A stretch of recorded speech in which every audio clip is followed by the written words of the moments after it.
আজ থেকে এক সপ্তাহ আগে সবাই যখন একটা শঙ্কায় ভুগছিলেন যে আইসিসি টি-20 বিশ্বকাপ থেকে বাংলাদেশকে কোনো একটা সিস্টেম করে বাদ দিয়ে দেবে কিনা, তখন আমরা অনফিল্ডের পর্দায় একটা ভিডিও করে আপনাদেরকে আশ্বস্ত করেছিলাম যে টি-20 ওয়ার্ল্ড কাপ থেকে বাংলাদেশকে আইসিসি বাদ দিতে পারবে না, কোনো প্রোটোকলেই বাদ দিতে পারবে না। কারণ একটা কর্পোরেট অর্গানাইজেশনে একটা প্রোটোকল মেনে চলতে হয়, সেই প্রোটোকল অনুযায়ী বাংলাদেশকে আইসিসি বাদ দিতে পারবে না। তারপরও অনেকে আশঙ্কা প্রকাশ করেছিলেন যে বাংলাদেশ তো ছোট ক্রিকেটিং নেশন, আইসিসি কোনো একটা সিস্টেম করে প্রভাব খাটিয়ে বাদ দিতে পারবে কিনা, কিন্তু সেটা আসলে করার কোনো সুযোগ নাই। সেই বিষয়টা আমরা তুলে ধরেছিলাম আপনাদের সামনে। সকালবেলা আইসিসির প্রতিনিধি দল বাংলাদেশে আসছে, যতটুকু শুনতে পেরেছি একজন প্রতিনিধি নাকি আসছেন, ইন্ডিয়ান যিনি আইসিসির সিইও, তাকে বাংলাদেশের ভিসা দেওয়া হয়নি, যে কারণে তিনি আসতে পারছেন না। তার সঙ্গে কনভারসেশনটা হয়তো বা ভিডিও কনফারেন্সের মাধ্যমে হবে, কিন্তু মূলত এই মিটিংটা হবে বাংলাদেশ গভর্নমেন্টের সঙ্গে, ক্রীড়া মন্ত্রণালয়ের সঙ্গে, এবং সেই সঙ্গে হবে বাংলাদেশ ক্রিকেট বোর্ড বিসিবির সঙ্গে। রাতের বেলা হয়তো বা সেই প্রতিনিধি বিপিএলের ম্যাচও দেখতে যেতে পারেন। এখন এই যে পুরো বিষয়টা, একটা ছোট্ট এক্সাম্পল আপনাদেরকে দিই, সেটা হচ্ছে আইসিসির যে বাৎসরিক রেভিনিউ শেয়ারটা হয়, সে বাৎসরিক রেভিনিউ শেয়ারে বাংলাদেশ সাউথ আফ্রিকার চাইতেও বেশি রেভিনিউ পায়। মানে বাংলাদেশ আইসিসির কাছ থেকে সাউথ আফ্রিকার চাইতেও বেশি টাকা আর্ন করে।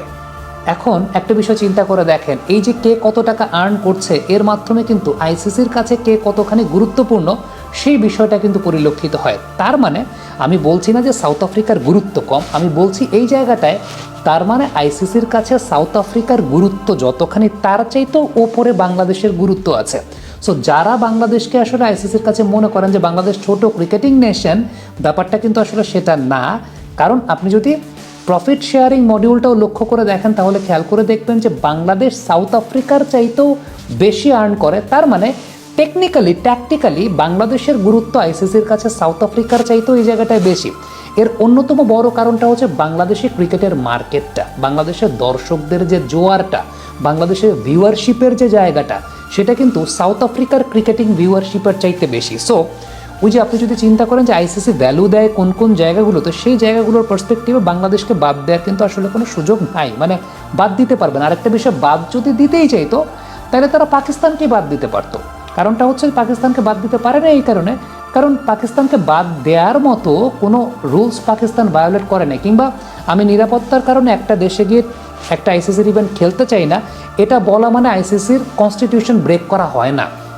যদি হতো সেটা পাকিস্তানের ক্ষেত্রে হতো, আর আইসিসি যদি পারতো সেটা, যদি সেই সুযোগ থাকতো, পাকিস্তানের ক্ষেত্রেই তারা সেই কাজটা করতো। অথচ দেখবেন পাকিস্তান টি-20 ওয়ার্ল্ড কাপ খেলছে শ্রীলঙ্কাতে গিয়ে, অন্যদিকে এই যে লাস্ট মেয়েদের যে নারী বিশ্বকাপ হলো 50 ওভারে, সেখানেও কিন্তু পাকিস্তান তাদের সবগুলো ম্যাচ শ্রীলঙ্কাতে খেলেছে, তারা ইন্ডিয়াতে খেলে নেই। যদি বাংলাদেশকে কোনো সিস্টেম দিয়ে বাদ দিতে পারতো, তাইলে পরে সেটা তখনই বাদ দিয়ে দিত। দেখেন, আমরা বলিষ্ঠভাবে এই পদক্ষেপটা গ্রহণ করেছি, আমাদের যুব ক্রীড়া মন্ত্রণালয় ইনস্ট্রাকশন দিয়েছে, বাংলাদেশ ক্রিকেট বোর্ড সেই নেগোসিয়েশনে গেছে, সেই নেগোসিয়েশনটা আমরা করেছি দেখে আমরা আমাদের দাবি আদায়ের জায়গায় বলিষ্ঠ ছিলাম দেখেই কিন্তু ওই জায়গাটা আলটিমেটলি আমরা স্ট্যান্ডটা নিতে পেরেছি। এবং দেখেন, সবাই যেরকম ভয় পাচ্ছিলেন যে আইসিসি তো প্রভাব খাটাবে, এই করবে সেই করবে, যদি এতই সহজ হতো ব্যাপারটা, এখন আইসিসির প্রতিনিধি দল বাংলাদেশে আসে না, আইসিসির প্রতিনিধি দল বাংলাদেশে আসে না, এবং আইসিসি বাংলাদেশকে রিকোয়েস্ট করেছে তাদের চিন্তাভাবনা একটু অন্যভাবে চিন্তা করার জন্য, যে মানে কনভিন্স করার চেষ্টা করেছে।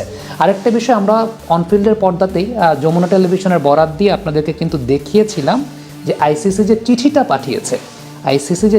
পাঠিয়েছিল, সেই চিঠিটা মানে আইসিসির যে নিরাপত্তা পর্যবেক্ষক দল বা আইসিসির যে নিরাপত্তা ম্যানেজার, তিনি যে চিঠিটা পাঠিয়েছিলেন, সেই চিঠিটা আরবার যদি আপনাদেরকে একটু দেখাই, সেখানেই কিন্তু আছে যে ডিসেম্বর মাসে এই বিষয়টি ইভালুয়েট করা হয়েছিল আইসিসির নিরাপত্তা পর্যবেক্ষক দলের, যে বাংলাদেশ দলের জন্য ইন্ডিয়ার মাটিতে গিয়ে খেলাটা মডারেট টু হাই রিস্কের মধ্যে পড়ে, এবং পরবর্তী সময় তারা সেটাতে আবার সংযোজন করেছে যে মোস্তাফিজুর রহমান খেললে পরে সেখানে প্রবলেমেটিক হতে পারে বা বিভিন্ন বিষয়, এবং দর্শকদের জন্য সেই জায়গাটা গিয়ে বাংলাদেশের জার্সি পরে ঘোরাফেরা করাটা মডারেট টু হাই রিস্কের মধ্যে গিয়ে পড়ে। এবং মাইন্ডেড এই ব্যাপারটা আমরা আপনাদের অনফিল্ডের পর্দায় দেখিয়েছিলাম যে আইসিসি নিজেরাই স্বীকার করেছে। তখন অনেকের মধ্যে অনেক সন্দেহ বা সংশয়ের জায়গা ছিল, তখন অনেকে আসিফ নজরুল সাহেবের কথা বলছিলেন যে আসিফ নজরুল সাহেব মিথ্যা কথা বলছেন কিনা, তিনি কি করেছে কিনা। কিন্তু দেখেন, পুরো বিষয়টা নিজেদের ইনফেরিয়রিটি কমপ্লেক্সে ভোগার আসলে কোনো কারণ নাই। এতদিন ধরে সবাই নিজেরা ইনফেরিয়রিটি কমপ্লেক্সে গিয়ে ভুগছিলেন, কিন্তু আমরা, আমার কাছে মনে হয় যে অনফিল্ডের পর্দায় আজ থেকে এক সপ্তাহ আগে আপনাদেরকে দেখিয়েছিলাম যে বাংলাদেশকে বাদ দিয়ে এই ওয়ার্ল্ড কাপ করার কোনো আসলে চান্স নাই, বা এই ওয়ার্ল্ড কাপ করার কোনো, তাইলে তারা সেটা পাকিস্তানকে দিয়েই করতে পারতো। ওই শুটিংটা আমরা গাজীপুরের জেলা স্টেডিয়াম আছে সেই জেলা স্টেডিয়ামে দাঁড়িয়ে করেছিলাম। যারা সেই ভিডিওটা দেখেন না তারা সেটা আবার দেখে নিতে পারেন। আমরা কমেন্ট বক্সের প্রথম লিঙ্কে সেই ভিডিওটা দিয়ে দিচ্ছি, 1 সপ্তাহ আগের ভিডিও। আরেকটা বিষয়, যদি বিষয়টা এরকম ঘটে তাহলে বাংলাদেশ একটা উপায় আছে, সেটা হচ্ছে গ্রুপ সোয়াপ করা। আয়ারল্যান্ড যে গ্রুপে আছে সেই গ্রুপের সঙ্গে গ্রুপ সোয়াপ করা, খুব সম্ভবত সেদিকেই যাবে, সেদিকেই ব্যাপারটা খুব সম্ভবত যাচ্ছে বলে এখন পর্যন্ত আমরা আশা করতে পারি। কমেন্ট বক্সে আপনাদের মন্তব্য মতামত জানতে চাই।